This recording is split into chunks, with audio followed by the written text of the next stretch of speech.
Romanos capítulo 7, nós estamos aí no 26º episódio dessa série, né?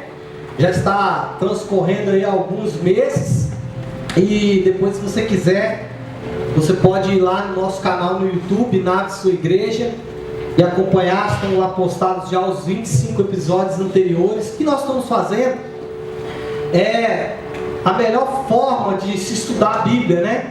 Que é versículo a versículo, capítulo a capítulo. E a melhor forma de se pregar as Escrituras é de forma expositiva, ou seja, fazendo toda contextualização.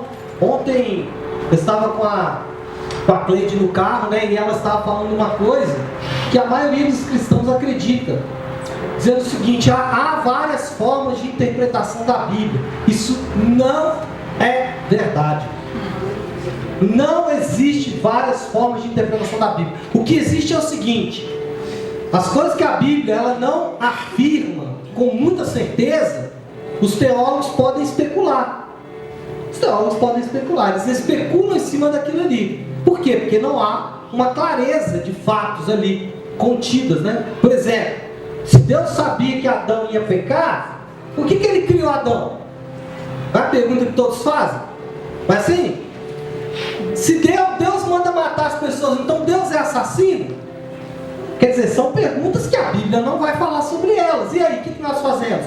Nós vamos especular. Isso é teologia. Teologia, além do estudo da palavra de Deus, é também especulação com relação às coisas que não estão claras e que a gente precisa dar uma resposta. Teologia nunca é ativa, é sempre reativa. Teologia precisa responder perguntas, como a filosofia, por exemplo. São respostas de perguntas que são respondidas pelo pensamento. No caso, a teologia pelo pensamento cristão. Mas as verdades que estão claras nas Escrituras não cabem segunda interpretação. Irmãos, quem lê um texto de português, ele não pode interpretar de 4 vezes. Não, um interpreta de um jeito, não. O texto está escrito, está claro. Se não está claro, aí você vai especular. Mas a interpretação é uma só. Vocês concordam ou não? Não é assim? Na Bíblia também é assim. O grego tem as suas regras, como o português tem, e o hebraico também tem as suas regras, e a interpretação do que está claro ali é uma só. É uma só. Por exemplo, pastor, mas não tem diferença de como os católicos e os evangélicos veem? Tem, mas aí é diferença de como eles encaram as Escrituras. Como eu disse, os católicos eles não ficam só com as Escrituras. A Escritura é a tradição da igreja. Então você vê, por exemplo, o sinal da cruz, né? Que os católicos fazem muito. Por que eles fazem isso? Tem algum texto das Escrituras que fala sobre isso? Não. Mas um pai da igreja, né, falando sobre a cruz, ele diz que a cruz ela tem poderes contra o mal. Eu agora não me lembro qual pai da igreja falou. Está no livro A Cruz de Cristo, de John Stott. Ele vai falar sobre o que representa a cruz. E ele fala que um pai da igreja determinou isso. Falou: olha, toda vez que você estiver enfrentando demônios, faça o sinal da cruz, porque os demônios vão temer. Então é o exorcismo de demônios da igreja católica. Eles usam o que? A cruz. Por quê? Porque faz parte da tradição da igreja. Os evangélicos, protestantes, reformados, eles vão falar: não, isso aqui não está na Bíblia. Se não está na Bíblia, eu não faço. Então como que você expulsa o demônio? Pelo poder e autoridade do nome de Jesus.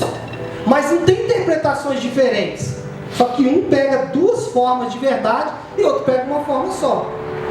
Pastor, qual que é a certa? Bom, se eu estou aqui para vocês, eu acredito que a Bíblia é o meu único manual de sobrevivência, assim como os reformadores.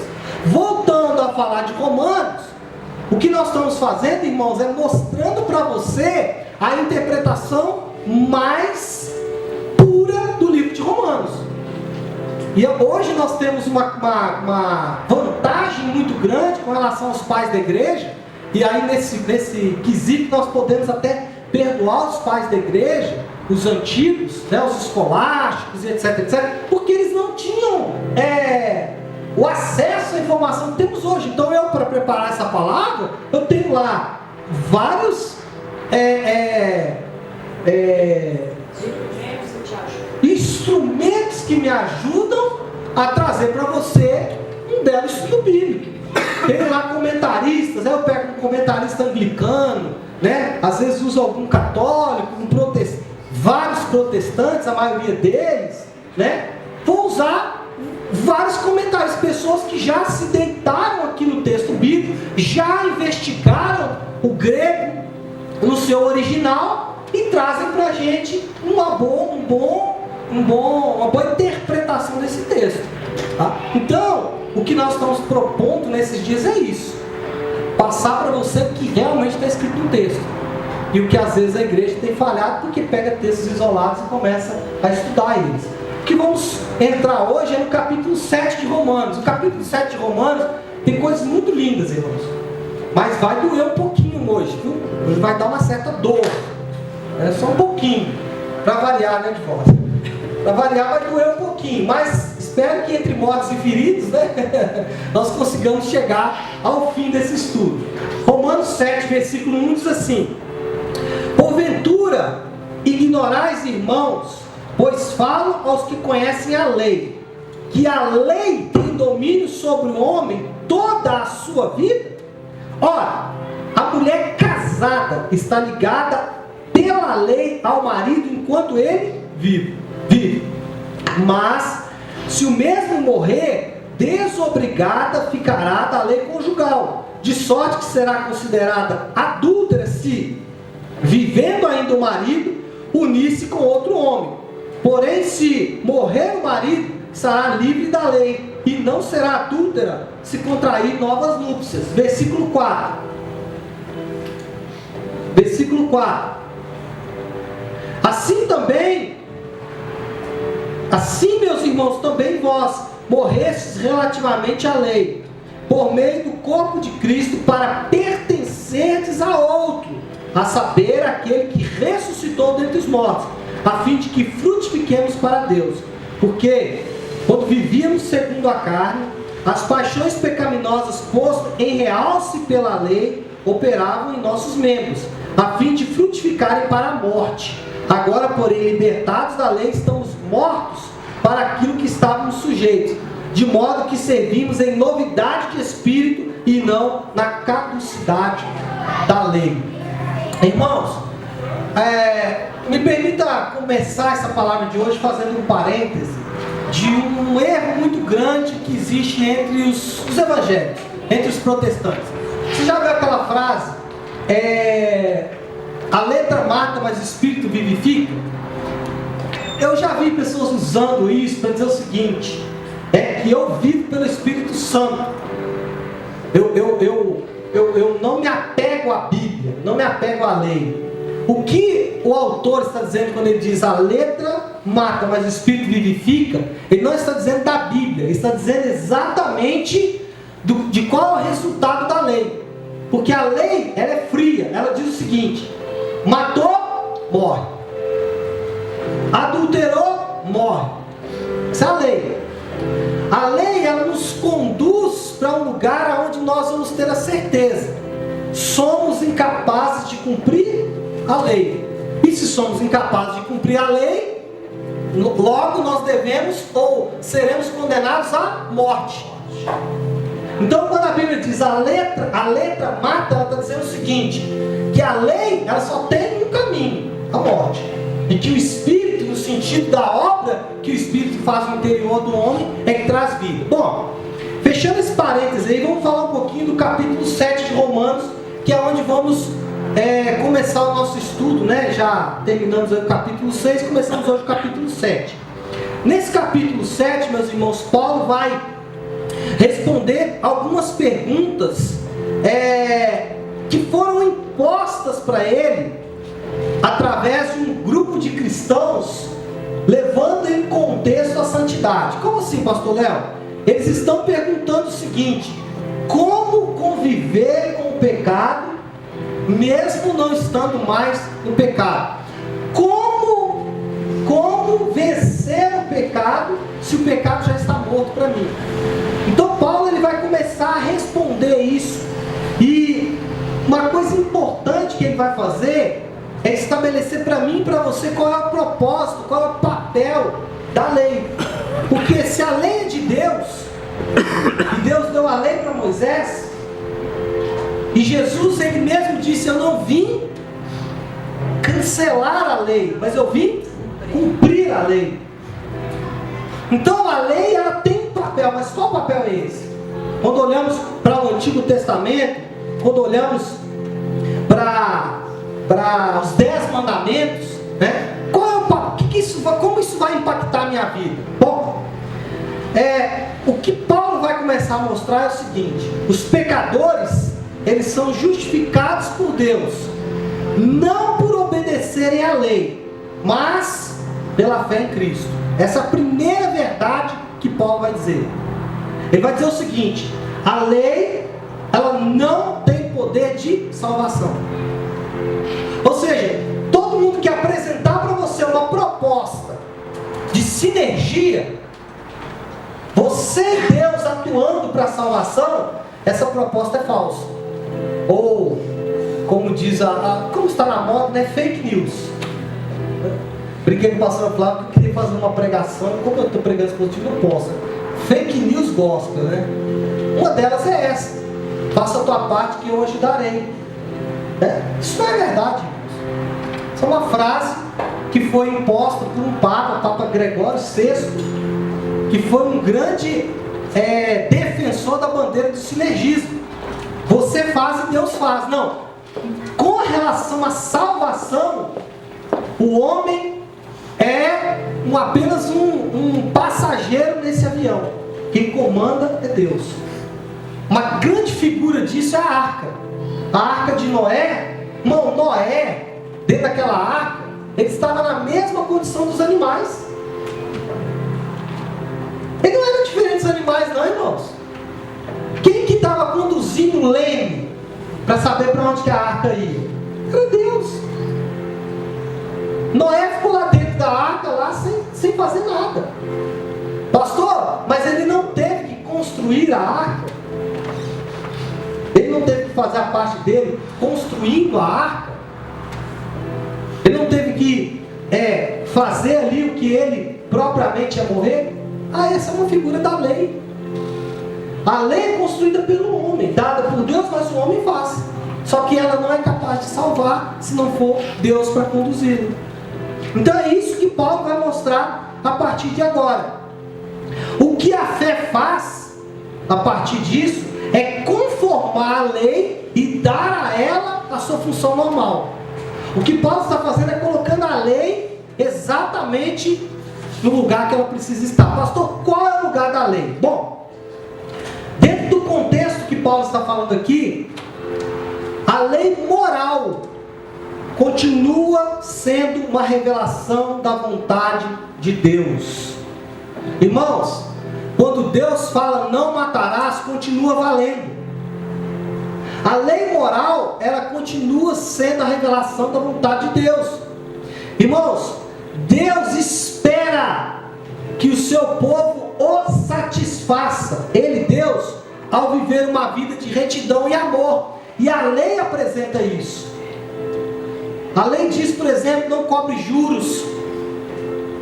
A lei tem vários artigos e parágrafos que vão conduzir ao homem à retidão e ao amor. E o que Paulo está dizendo é o seguinte: olha, a parte moral da lei, ela continua valendo.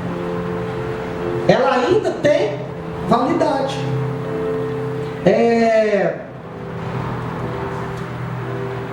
Dia 5, que dia que é? Dia 5? Amanhã, né? Amanhã? Então amanhã. Amanhã. Mas é porque eu estou confirmando com o pastor Cássio. Então amanhã eu vou estar falando no programa Mente Aberta da Rede Super sobre conservadorismo. E lá eu vou dizer o seguinte, que nós não precisamos, eu falei isso aqui semana passada, está discutindo sobre o aborto ou falar sobre pena de morte, se apenas pegasse com as escrituras. Mas está errado. Deus não espera que o homem mate um ao outro. Então, se eu ensinar isso para as pessoas, eu não vou precisar ensinar a falar sobre aborto. Você falar com uma mãe assim, você aborta seu filho? Nossa, você está doido, não posso. Deus não quer isso não, hein? Mas a sua saúde? Não importa. Se eu tiver que morrer, o meu filho nascer, não importa. Deus sabe, Deus é soberano, Deus controla todas as coisas. Deus é Deus. Aí a gente tem que ficar discutindo aborto, por quê? Porque matar agora é relativo. Matar é relativo. O cara está lá armado com um fuzil, né? Agora a discussão é sobre fuzil. E aí ele está ali para que deve é. Ele vai matar, vai morrer, por quê? Porque a vida perdeu o seu valor. Então, a igreja precisa voltar a falar de moralidade, isso está na lei de Deus. Deus não abandonou isso. Só voltar a falar sobre isso, para não ter que falar sobre aborto, sobre pena de morte, essas coisas. Daqui a pouco eu vou falar um pouquinho sobre casamento, como que nós nos afastamos da lei moral de Deus. E como que isso é prejudicial para nós. Mas vamos caminhar um pouquinho aqui que eu vou chegar lá. Bom, os reformadores, eles viam dentro da Bíblia 3 usos para a lei. 3 usos. Eles viam o primeiro uso, o uso político, ou o uso judiciário. Então, os juízes, os advogados da época, eles usavam a lei como jurisprudência, como constituição. A lei de Moisés era a constituinte do povo judeu. E os Estados Unidos, vocês sabem, eles usam os 10 mandamentos como base das suas leis. Por quê? Porque os Estados Unidos foram como é que chama? Colonizado, né? Acho que foi colonizado. Os Estados Unidos foram colonizados por um grupo que tinha sido expulso da Inglaterra, os puritanos, né? Então os puritanos foram expulsos basicamente da Inglaterra porque eles queriam aplicar, eles queriam um Estado calvinista, eles queriam um Estado presbiteriano. Era o sonho dos puritanos era um Estado que fosse formado com um desenho parecido com o da igreja. Na Inglaterra não aceitou isso, porque lá tinha um rei, a igreja anglicana e tal. Para onde os puritanos foram? Para os Estados Unidos. E lá eles implantaram, né, os 10 mandamentos como constituinte do país. Qual outro uso da lei? A lei é usada de forma pedagógica. Como assim, pastor Léo? Ela mostra o pecado. Então, se você quiser saber se algo é pecado, basta olhar para a lei. Se tiver escrito na lei que é pecado, é pecado. Está afrontando a Deus. Está afrontando a Deus. E o outro uso, o último uso, que é o uso que a gente vai falar muito nele hoje, é o uso didático, que apresenta a moralidade da lei. E aí a gente precisa tomar muito cuidado, porque quando falamos isso, nós temos 3 caminhos. 2 muito ruins e o certo. Nós temos o antinomista, que é o quê? A lei é muito difícil. Não dá para viver de acordo com a lei, eu não quero, vou viver do jeito que eu quiser. Aí nós temos um outro grupo que é os legalistas. Eles se apegam à lei de forma fria e contundente. E que acham que pela obediência à lei serão salvos. E nós temos a verdade, qual que é? Porque eu sou salvo, eu me apego à lei. Porque eu quero agradar o meu Senhor. E como fazer isso? Conhecendo Ele, sabendo o que eu agrado. Essa é a forma certa. Bom, quando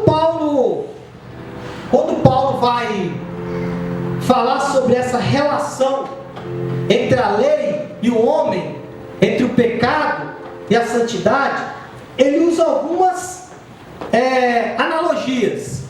No capítulo então anterior, ele usou o quê? Vocês lembram? A escravidão. Lembram disso ou não? Escravos do pecado, escravos de Deus. Nesse capítulo 7, ele apresenta uma nova analogia. Qual que é? O casamento. O casamento. E aí, irmãos, todos os comentaristas bíblicos que eu li, muitos discutindo, né, sobre por que Paulo acrescentou isso, dizendo, né, alguns falando, não tinha necessidade, dizendo, né? Foi por acaso. Mas eu acredito que Paulo ele acrescentou isso aí exatamente porque ele também queria ensinar alguma coisa para nós como igreja. E o que ele ensina aqui é muito contundente, é muito forte. E também, meus amados irmãos, é muito ao contrário do que nós temos hoje na nossa sociedade. E por isso que eu falei que dói. Porque vai ter que mudar a forma como nós pensamos. Como que Paulo apresenta isso? Vou ler novamente versículo 1, 2, principalmente o 3. Na verdade, vamos ler o 2 e o 3. Diz assim, olha, a mulher casada está ligada pela lei ao marido, enquanto ele vive, mas se o mesmo morrer, desobrigado ficará da lei conjugal, de sorte que não será considerada adúltera, se vivendo ainda o marido, unir-se com outro homem. Porém, se morrer o marido, estará livre da lei e não será adúltera se contrair novas núpcias. Meus irmãos, isso aqui é um contrassenso, contra a lógica do que temos hoje.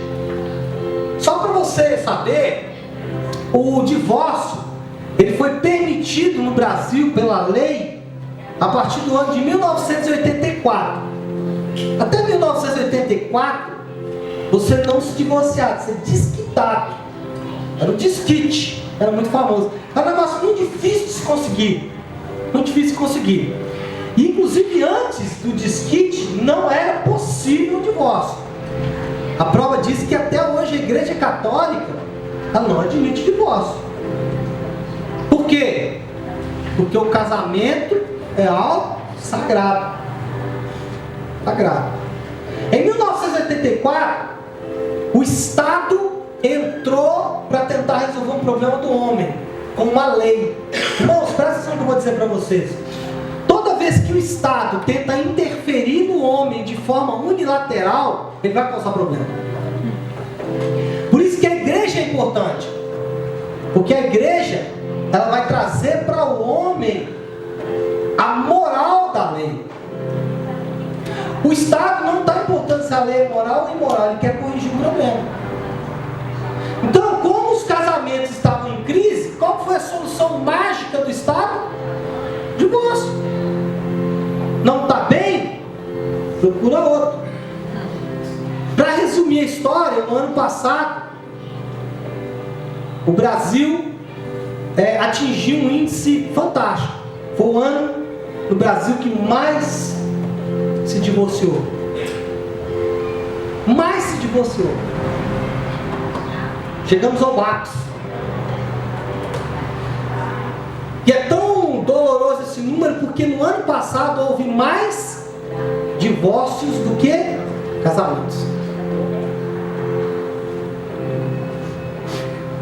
E a lei de 1984, que foi promulgada para resolver o problema do casamento, não resolveu. Os casamentos estão melhores hoje?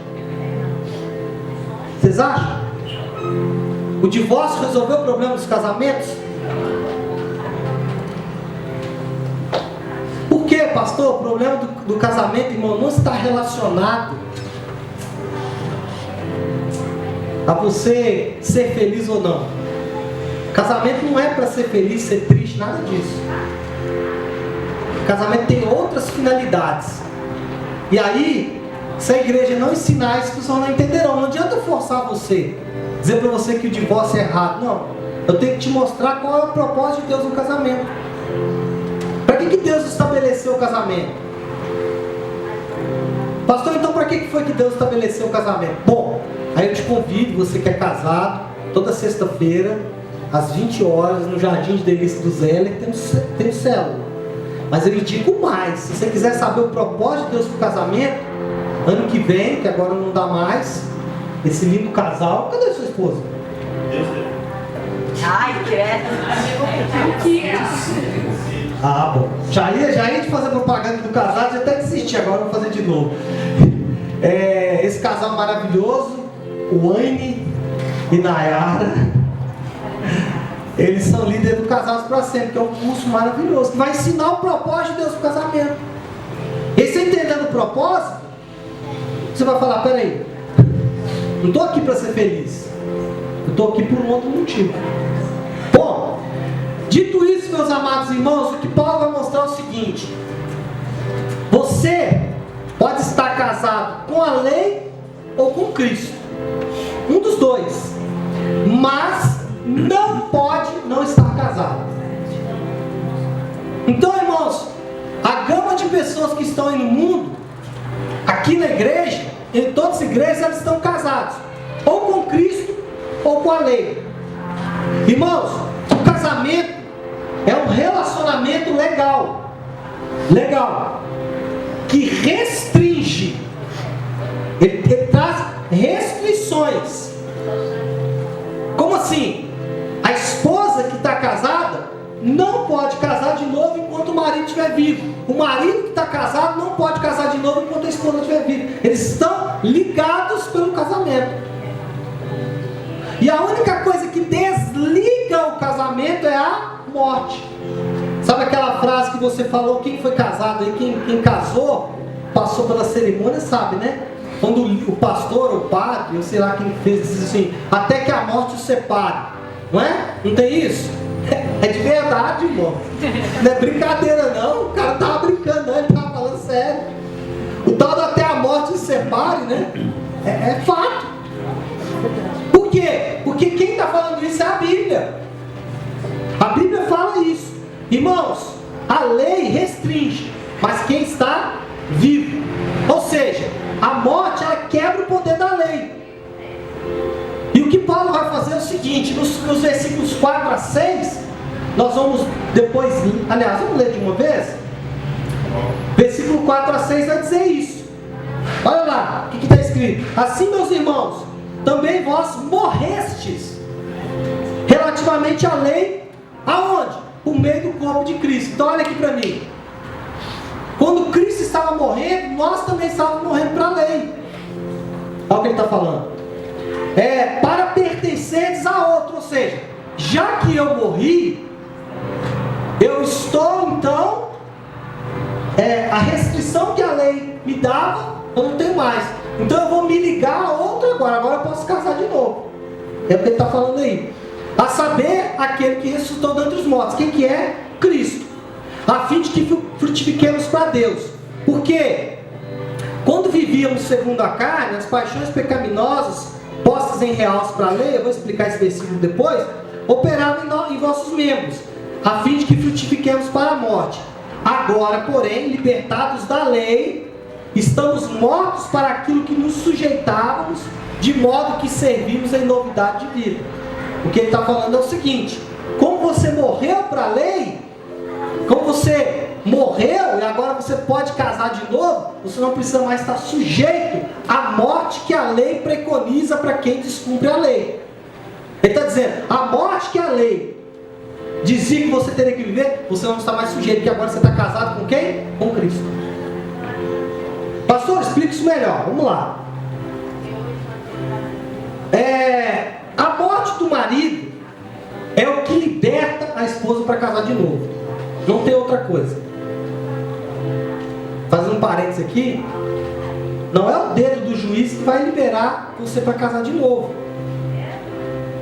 O que libera você para casar de novo é a morte.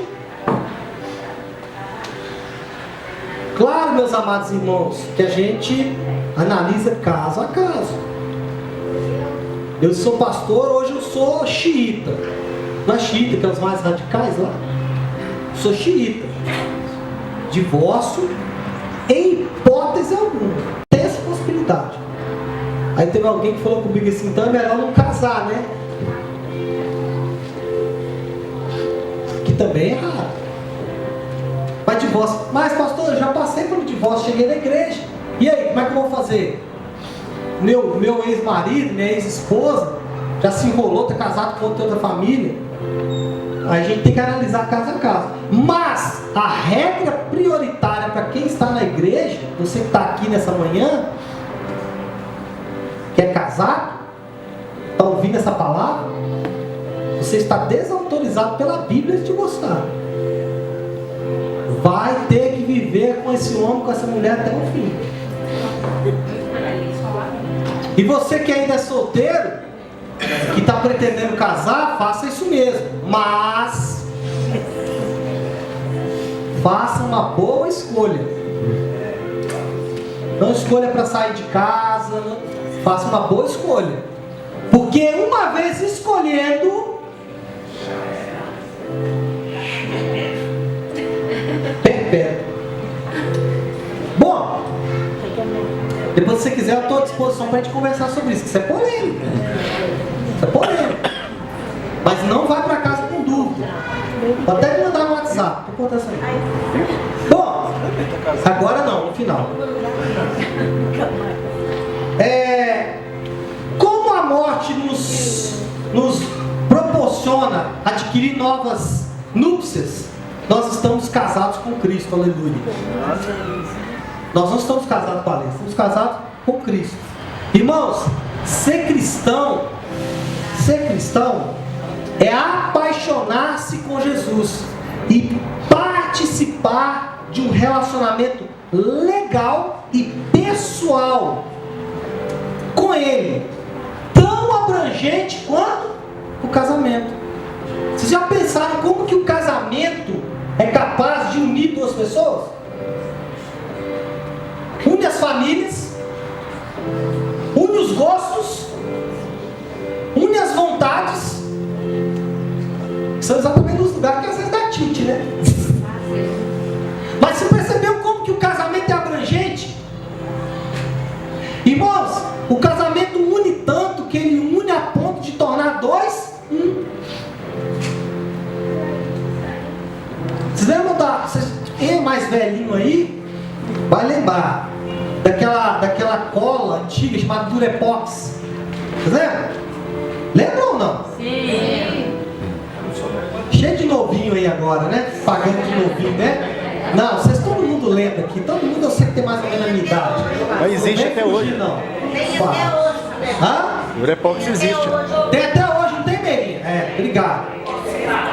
Mas antigamente a gente usava muito, hoje não usa menos, né? Mas assim, o que você fazia? Colava nas panelas, alguém disse, né? Eu sei, né, Gabi? Colava as panelas, o cabo das panelas. Panela furada. Panela furada. Durepox, aquilo era bom, irmão. Funcionava pra casa. Mas enfim, qual é o conceito do Durepox? As duas massas, a branca e a cinza, sozinhas elas não funcionam. Mas quando você junta as duas, ela tem o poder de se tornar aquela cola. A gente usa muito esse critério no casamento. Agora, depois que você junta a branca e a cinza, você consegue separá-la de novo? Bom, fica a dica aí.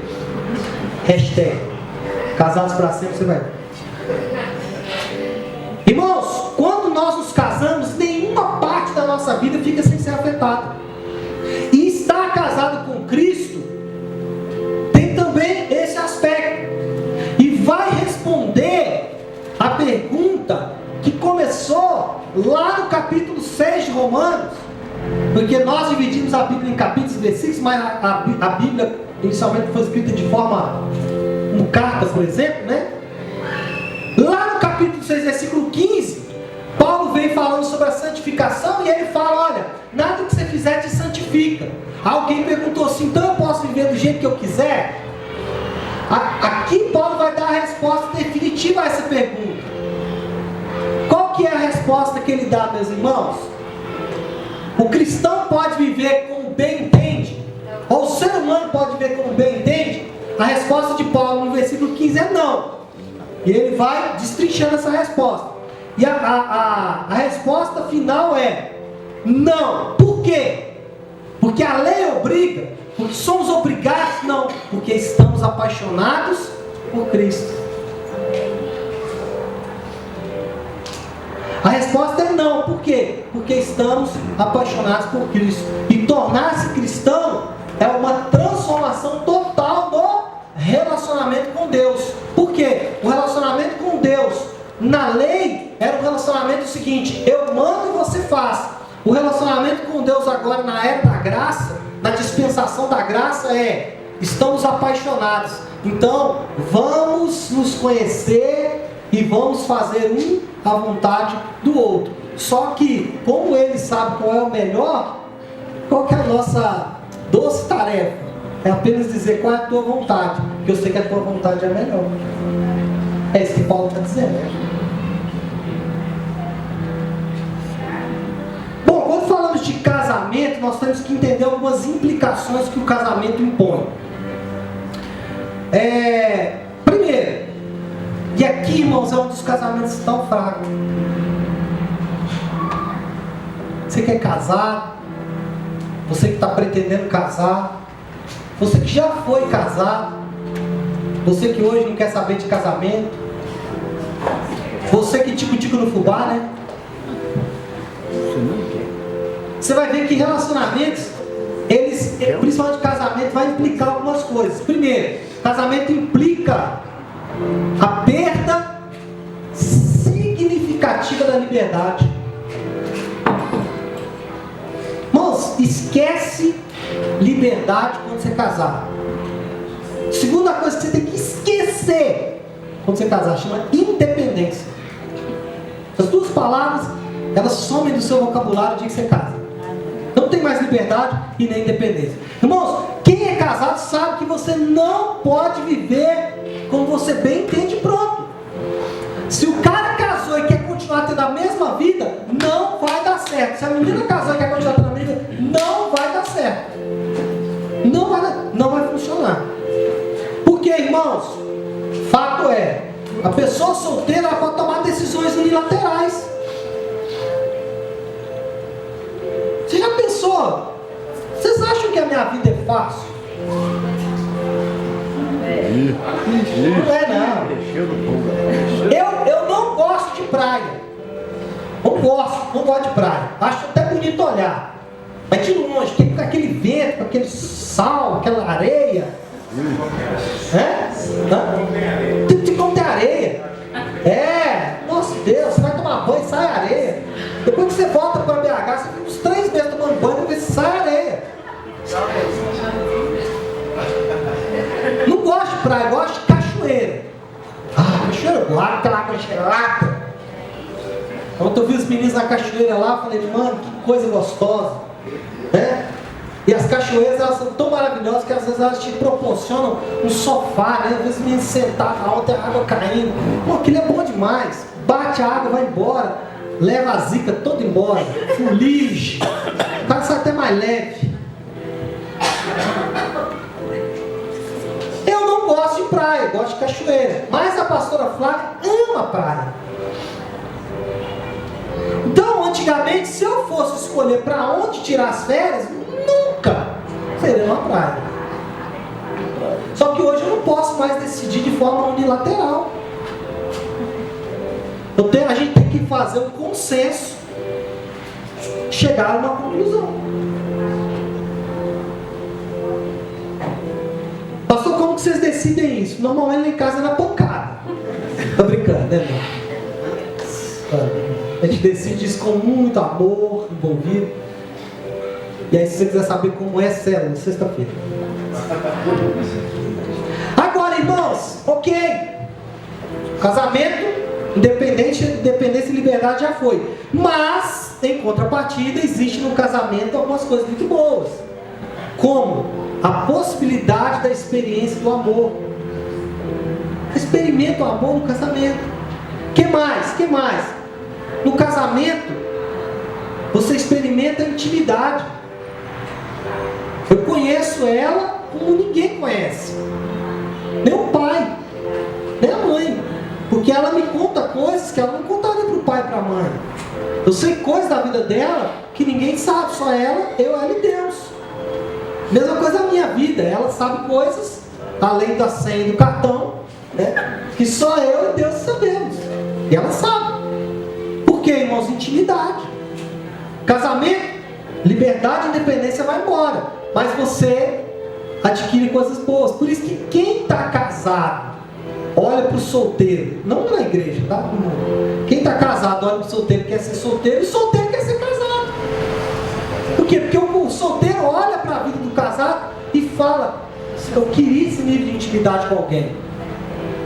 Agora, tem um outro que eu acho mais lindo. O casamento proporciona aceitação. Sabe por quê? Ela escolheu casar comigo. Ou seja, ela me aceitou. Tem uma música do Engenheiros da Havaí que eu gosto muito, né? Fala assim: você se apaixonou pelos meus erros. Ela se apaixonou pelos meus erros. Porque o cara casa, muitas vezes você casa, olha para o outro, vê que ele tem erros, mas mesmo assim você casa. Por quê? Porque você aceitou. Você aceitou entrar nesse desafio. Todos vocês podem me achar feios, mas tem uma pessoa que me acha bonita. Além dela, né? A mãe não conta que a mãe ainda saiu dela, né? Agora ela não tinha motivo. Ela falou assim: você é tão lindo, eu acredito.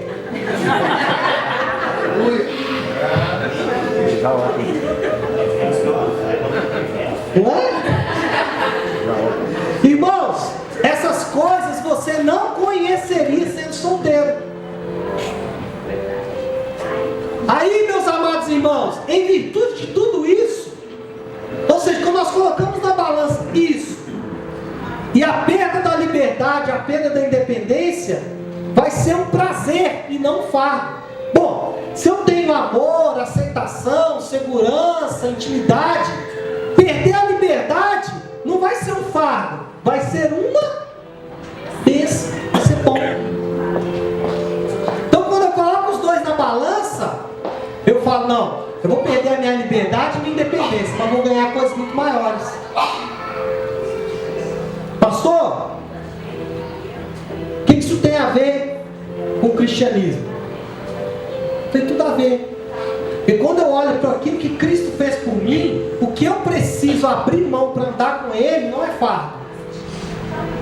Então, quando a pessoa fala assim: não, eu vou ter que abrir mão de muita coisa para servir a Jesus,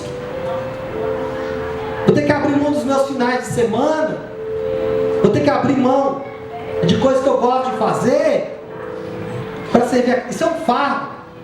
Para quem conhece o Evangelho, não é fardo. Se você sente que é um fardo, ler a Bíblia, orar, estudar a palavra de Deus, você ainda não entendeu o Evangelho. Porque se você entender tudo o que Cristo fez por você, fazer essas coisas não vai ser um fardo, vai ser um prazer. Bom, em um casamento, irmãos, a vida, ela é afetada e transformada pelas vontades e pelo desejo da pessoa quem se ama. Quem é casado sabe disso. Todas as suas vontades e os seus desejos quando você era solteiro se transformaram por causa do outro. Por causa do outro. Isso deve ser feito em um bom casamento. Por quê? Porque o meu prazer não está em ter prazer, mas o meu prazer está em proporcionar prazer. Um bom casamento tem essa característica. Um bom casamento, se você é casado, o seu casamento só vai mudar o dia que você parar de querer ser feliz e começar a querer fazer o outro feliz. Porque esse é o princípio. Por isso que muita gente não fica casado muito tempo, porque só quer dar. E o casamento, aliás, só quer dar não, só quer recebe. E casamento é dá. Você tem que abrir mão para viver bem. Irmãos, quando nós falamos de um bom casamento, eu tenho usado muito esse termo, essa terminologia. Primeiro eu falei que casamento é uma arte. Nós estamos desenhando um quadro, pintando um quadro, né? E cada detalhe desse quadro é fundamental. Mas casamento também é uma ciência. E uma ciência não é exata de jeito nenhum, uma ciência totalmente inexata. Por que, meus irmãos?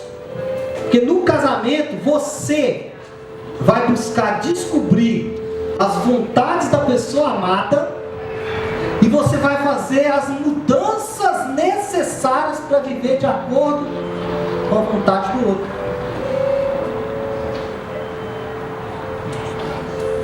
Pastor Léo, eu não sou casado, não vou casar, esse papo aí, essa pregação hoje não é para mim. Então deixa eu te colocar no meio do moinho agora, no meio do furacão. Irmãos, a resposta de Paulo sobre como os cristãos devem viver é: não usamos a lei como sistema de salvação ou como modo de acesso a Deus. Não usamos a lei como forma de aceitação. A lei não tem essa característica. Porque, irmãos, a vida e a morte de Cristo são a forma de Deus para vivermos tudo isso. Ou seja, meus amados irmãos, nós não vamos usar a lei para Deus nos aceitar. Porque a morte e a ressurreição de Cristo foi um instrumento para que nós pudéssemos ser aceitos por Deus. Então, se você está aqui, você não é casado, não quer casar, não tem intenção, como essa palavra se aplica a você? Bom, você é aquele que vai buscar estar casado com Cristo. Porque, irmãos, ninguém está solteiro. Ou você é casado com a lei, e aí você vai ter que fazer tudo que a lei preconiza para você viver de acordo com a lei, ou você é casado com Cristo, e aí você vai ter que descobrir quais são as vontades de Cristo para fazer Ele feliz. Entendem isso? Amém? Então, a proposta de Paulo aqui é dizer para mim e para você: ou você se casa com a lei, e aí, como você não vai conseguir cumprir a lei, você vai morrer. Ou você se casa com Cristo, e aí você vai viver. Mas porque você vive, você cumpre a lei. Então a proposta que ele está falando é de um caminho diferente. Pastor Léo, como eu faço para agradar a Cristo? O versículo 5 e 6 vai nos dar o caminho. Olha o que diz: porque quando vivíamos segundo a carne, as paixões pecaminosas postas em realce pela lei operavam em nossos membros, a fim de frutificarem para a morte. Agora, porém, libertados da lei, estamos mortos para aquilo que estávamos sujeitos, de modo que servimos em novidade de espírito e não na caducidade da lei. O que Paulo vai fazer agora, meus amados irmãos, é, depois que nós entendemos que somos casados com Cristo, e que num casamento o objetivo do cônjuge é saber as vontades do outro para agradá-lo, o que Paulo vai falar? Bom, vocês entenderam isso? Amém? Vocês entenderam? Então agora, como que vocês vão fazer para agradar a Cristo, já que vocês estão casados com Ele? E aí ele vai fazer, da mesma forma que ele fez um paralelo no capítulo anterior, entre a escravidão e escravidão, agora ele vai fazer também sobre casamento e casamento. Por quê? Primeiro ele vai falar o seguinte: ao estarmos casados com a lei e sermos dominados pela nossa velha natureza pecaminosa, as nossas paixões pelo pecado vão ser suscitadas pela lei. O que ele está querendo dizer é o seguinte: a lei, se você se apegar à lei, as suas paixões pecaminosas continuarão aí, talvez se tornarão até mais fortes. Ele diz. Aí, o que nós vamos entender é o seguinte: os nossos desejos, irmãos, preste atenção, todo ser humano tem desejo pecaminoso inflamado, todos eles. Isso é consequência da queda. Eu sempre gosto de citar isso. Por quê? Nós temos desejos e instintos que são naturais ao homem. Quais instintos, pastor Léo? 3: sobrevivência, sexual e de defesa. Instinto de sobrevivência era o que? Havia no Éden. Eu estou com fome, eu me alimento para matar a fome. O que o instinto de sobrevivência se transformou depois do pecado? Eu estou com fome, eu mato a fome e eu uso a comida para ter prazer. Por isso que o homem agora mata animais, come a picanha dele, porque ele quer ter prazer em saborear aquela carne que realmente é muito boa. O filé, né? Todo mundo já ficou rindo para mim assim, tá na hora do almoço, né? Aleluia. Porque lá no Éden não se matava animal para comer. Por que não fazia isso? Porque o instinto de sobrevivência não estava contaminado pelo pecado. Eu não estou falando que é pecado matar um animal, não, viu, irmão? Então vai sair um monte de vegano daqui, né? O instinto sexual. há um instinto sexual natural no homem e na mulher. Naturalmente, o homem olha para outro homem e sente repulsa. Naturalmente. E o homem olha para a mulher e sente desejo. Assim também a mulher olha para o homem e sente desejo. Olha para outra mulher e sente repulsa. Mas o que o pecado trouxe? Bagunçou. O homem quer a mulher dele, mais umas 4, 5. A mulher quer umas 3. Homem com mulher com mulher. Virou bagunça. Bagunçou. Por quê? Porque o instinto está comprometido. O instinto de defesa é a mesma coisa. No Éden, se o homem fosse atacado, ele apenas esquivaria. Depois do pecado, o homem, quando atacado, ele esquiva e contra-ataca, criando o quê? Violência. Então, meus amados irmãos, os nossos desejos estão aí. Só que a lei inflama os desejos e frutifica os desejos. Como vimos no capítulo anterior, o resultado dessa frutificação é a morte, no presente e mais na eternidade. Então esse é o primeiro casamento com a lei. E o casamento com Cristo, pastor Léo? Bom, primeira coisa, você nasce casado aqui. Porque eu quero dizer para você, não tem ninguém que não é casado. Ou é casado com a lei ou é casado com Cristo. Você é casado aqui, já nasce casado aqui. Por quê? Por causa do seu pai, Adão. Aí o que acontece? Na morte de Cristo, lembra que Paulo fala que a única coisa que desobriga um ao outro é o quê? A morte. Então o que ele fala? Na morte de Cristo, nós vamos para onde? Para esse casamento. E nesse casamento, qual é a proposta? Sermos habitados pelo Espírito Santo, que é o que está escrito no versículo 6. Irmãos, se já morremos para a lei, é a pergunta que você pode estar fazendo agora. Vamos então ignorar a lei moral de Deus? Não. Nós vamos olhar para a lei moral de Deus como uma expressão dos desejos de Deus. Ou seja, irmãos, Deus ama os preceitos da lei, mesmo sabendo que nós não vamos conseguir cumprir todos. Quando falamos de lei moral, nós vamos olhar para a lei como um alvo, mas não como a tábua de salvação.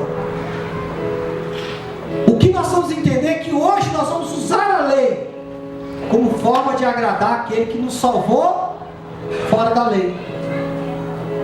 Entende isso? Amém?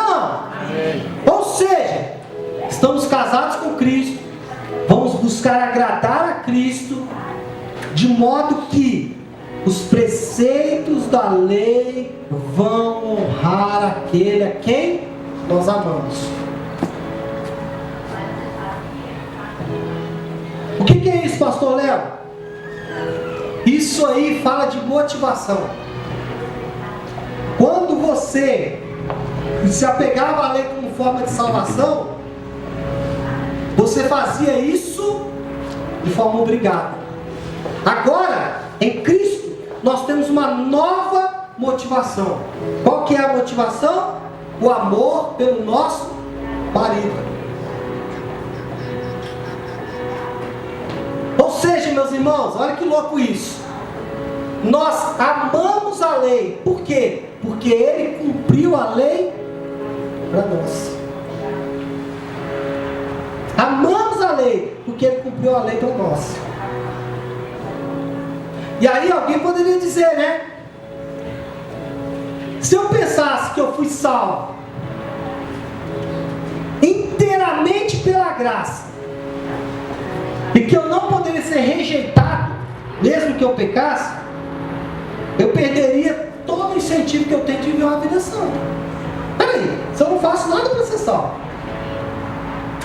se Deus não vai me rejeitar porque eu pequei, então para que viver uma vida santa?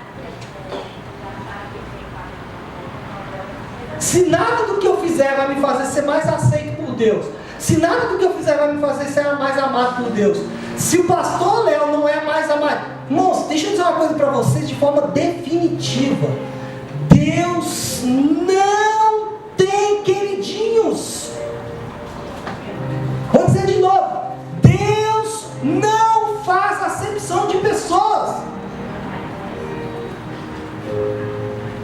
Estava discutindo isso ontem, né? Que a mãe da pastora Flávia tinha a reza da boa morte. E que é o seguinte: todo mundo pode morrer queimado, afogado, mas eu quero morrer. E aí, porque Deus me ama em detrimento dos outros, eu vou ter uma boa morte. Mas, não, se eu orar, Deus vai me proteger, eu não vou ser assaltado. O resto do mundo pode ser todo assaltado, mas eu, como Deus, eu sou queridinho de Deus. Doença então, né? Crente se ficar doente, está em pecado. Não, irmãos. E aí, se eu orar, eu nunca vou ter doença. Aí quando a doença vem, questiona Deus. Irmãos, Deus não tem queridinhos. Deus tem plano, propósito eterno dele. Nós fazemos parte desse plano. E se o plano dele passa por uma morte dolorosa, por mais que essa morte seja dolorosa, você vai ter que passar por ela, sabendo que você é eterno. E mesmo que você passe por essa morte dolorosa, ela durará pouco tempo e daqui a pouco você estará na eternidade.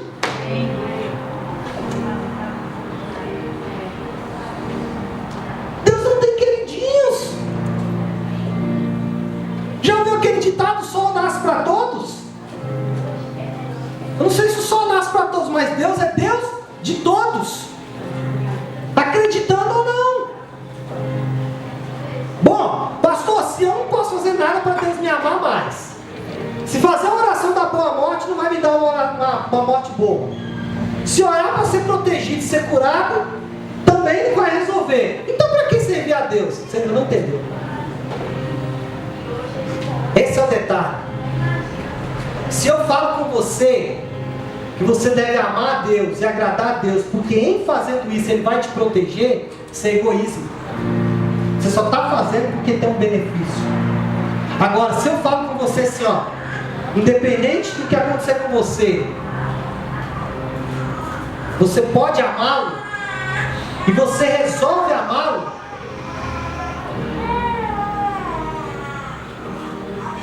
aí é o verdadeiro casamento. Bom,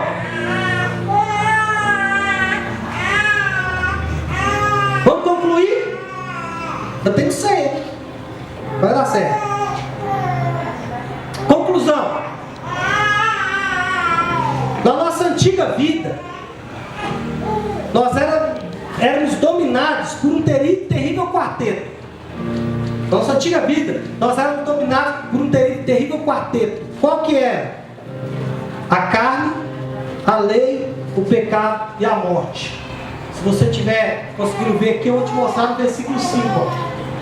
Porque quando viviam segundo a carne, as paixões pecaminosas postas em realce pela lei.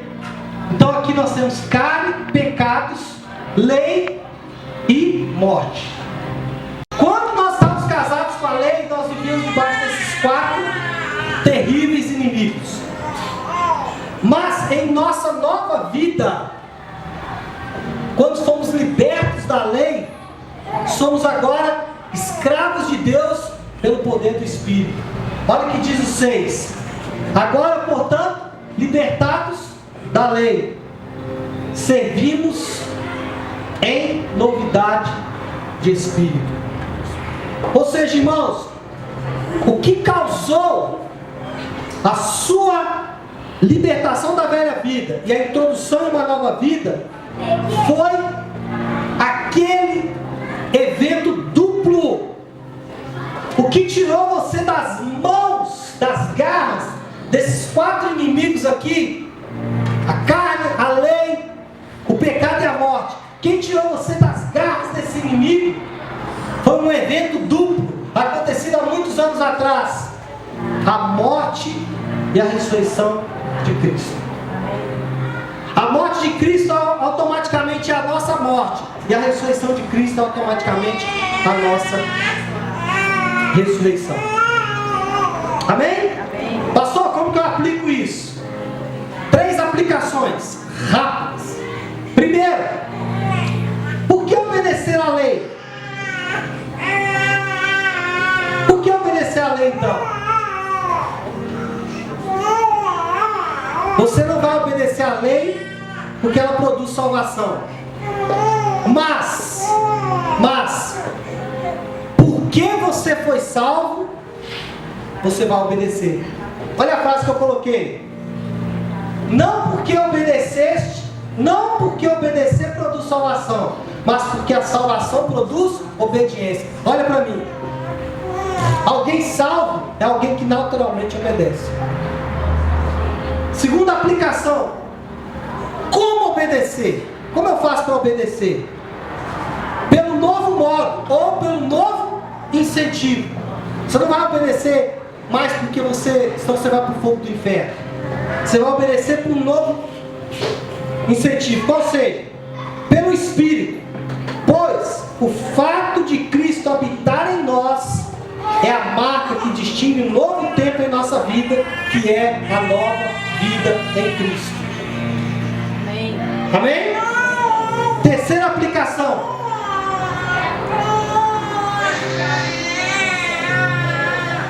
Você precisa conhecer as vontades daquele que me amou. E eu tenho que ajustar a minha vida à vontade dele. Então não tente ajustar a vontade dele à sua vida, mas tente ajustar a sua vida à vontade dele. Como que é isso? Quando você faz isso, você passa a ter mudanças ativas, positivas e não negativas. Amém? Glória a Deus.